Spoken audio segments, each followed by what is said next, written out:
Bismillahirrohmanirrohim.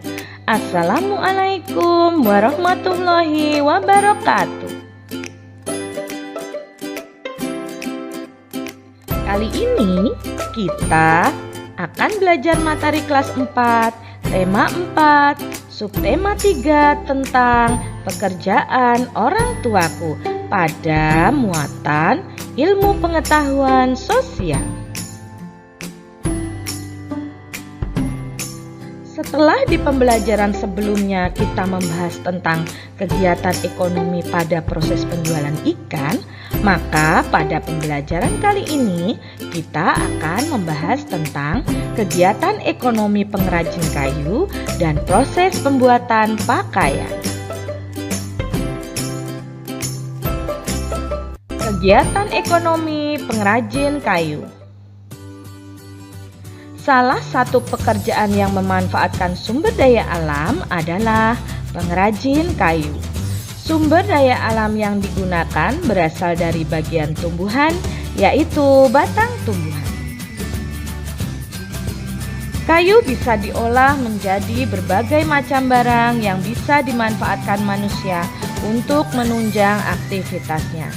Misalnya, pintu, meja, kursi, jendela, dan lain-lain. Untuk menghasilkan kursi, awalnya pengrajin kayu membeli kayu, memotongnya, membentuk menjadi kursi, menghaluskan lalu mengecatnya. Waktu yang dihabiskan untuk membuat kursi kurang lebih 1 minggu. Pengrajin kayu menjual meja dan kursi buatannya ke toko mebel. Di toko mebel itulah orang-orang bisa membeli meja dan kursi yang dibuat oleh pengrajin kayu. Nah, pada pembelajaran sebelumnya kita telah belajar tentang penangkapan ikan dan proses yang terjadi sampai ikan dapat kita makan. Sekarang mari kita lihat proses pembuatan meja dan kursi yang dibuat oleh pengrajin kayu.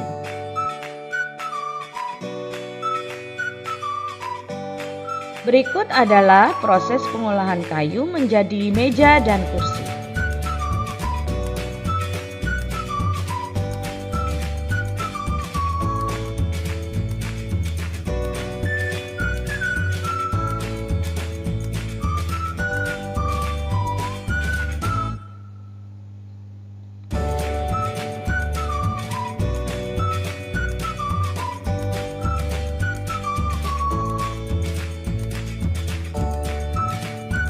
Setiap kegiatan ekonomi dari skema tadi memperjualbelikan dan menghasilkan sumber daya alam yang sama, yaitu kayu.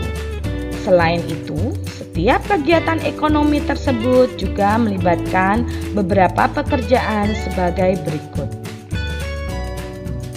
Diperhatikan tabelnya ya.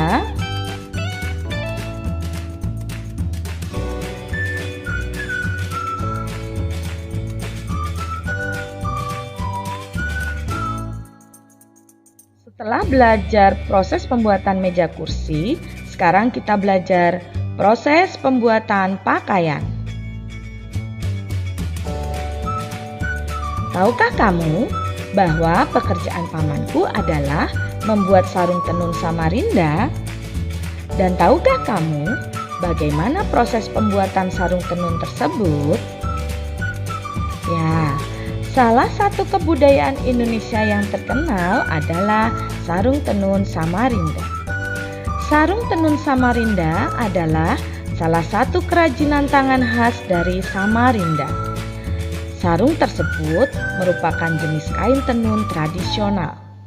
Sarung ini dibuat dengan cara ditenun menggunakan ATBM, yang kepanjangannya adalah alat tenun bukan mesin, yang disebut dengan gedokan, sehingga proses pembuatannya masih tradisional dan manual.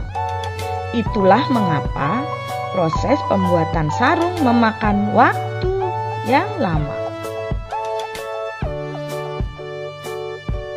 Sumber daya alam yang digunakan dalam pembuatan pakaian adalah kapas yang berasal dari tumbuhan.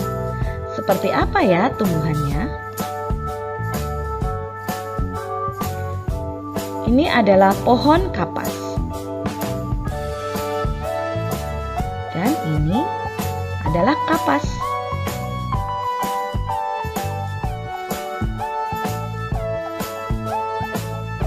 Agar lebih mudah memahami proses pembuatan kain dan pakaian, mari perhatikan skema berikut.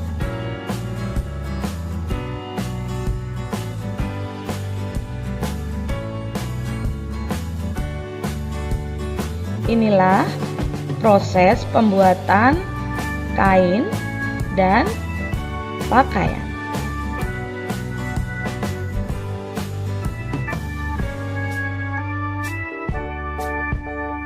Proses tersebut juga melibatkan berbagai pekerjaan yang berbeda-beda. Berikut ini adalah proses pembuatan pakaian berdasarkan skema tadi. 1. Kapas dipetik dari pohonnya, kemudian diolah dengan cara menggiling kapas, yaitu memisahkan kapas dari bijinya. Kegiatan ini melibatkan penggiling dan pemetik kapas. 2. Proses spinning atau pemintalan adalah proses di mana kain kapas dipintal untuk menghasilkan benang. Kegiatan ini melibatkan pekerjaan pemintal kapas. 3. Benang kemudian ditenun dengan menggunakan alat tenun bernama gedokan.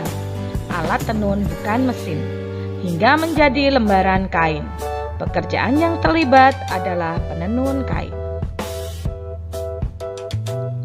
4. Kain yang dihasilkan dibawa ke penjahit. Penjahit akan membuat pola baju sebelum mereka menjahit kain. 5. Setelah pola dibuat dan kain dipotong sesuai ukuran, selanjutnya adalah proses menjahit menggunakan mesin jahit. 6. Hasil jahitan berupa baju yang sudah siap digunakan.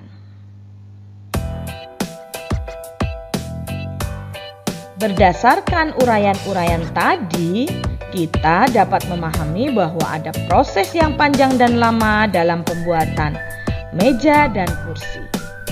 Meja dan kursi sampai akhirnya bisa dipakai untuk duduk atau menulis. Dalam pembuatan pakaian, pakaian sampai bisa kita gunakan untuk menutupi tubuh.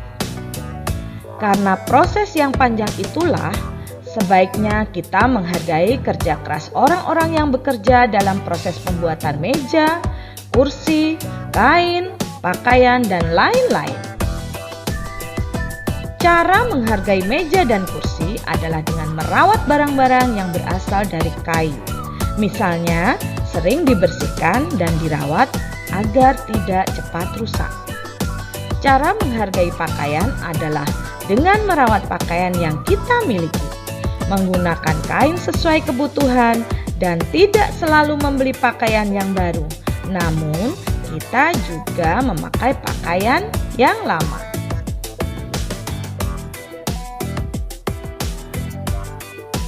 Baiklah, sampai di sini dulu pembelajaran tema 4 kita kali ini. Sampai bertemu di tema 5 ya. Terima kasih. Terima kasih sudah menyaksikan video ini. Dan terima kasih juga untuk yang sudah like dan subscribe. Alhamdulillahirabbil alamin. Wassalamualaikum warahmatullahi wabarakatuh.